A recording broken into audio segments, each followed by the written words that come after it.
Yes and no, big problem, big. Oh, just needed it. তাওহিদ হৃদয়কে হয়তো এজন্যই পণ্ডিত ডাকা হয়।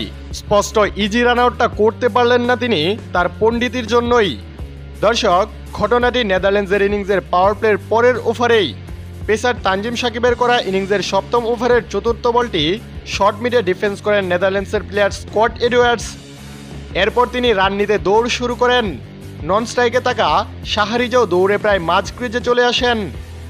তবে সেখানে ফিল্ডার হিসেবে থাকা তাওহিদ হৃদয় বলটিকে ধরেও রান আউট করতে ব্যর্থ হন। ব্যর্থ হওয়ারই কথা, হৃদয় যখন বলটিকে রিসিভ করলেন ততক্ষণে নেদারল্যান্ডসের দুই ব্যাটসম্যান রীতিমতো মাঝ মাঠে।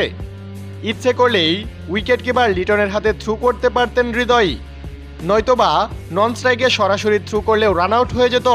কিন্তু না, হৃদয়ের ভিতর সে আত্মবিশ্বাসটাই ছিল না। তিনি ভেবেছিলেন হয়তো তিনি থ্রু করে স্ট্যাম্পে লাগাতে পারবেন না, তাই তিনি দৌড়ে এসে স্ট্যাম্প ভাঙার চেষ্টা করেন। কিন্তু দৌড়ে এসে খুব কাছে এসেও তিনি রীতিমতো স্ট্যাম্পটা ভাঙতে ব্যর্থ হন। তাতে নিশ্চিত উইকেট থেকে বঞ্চিত হয় বাংলাদেশ দল। প্রিয় দর্শক, হৃদয়ের এমন বোকামি কাণ্ড নিয়ে আপনাদের কি মন্তব্য?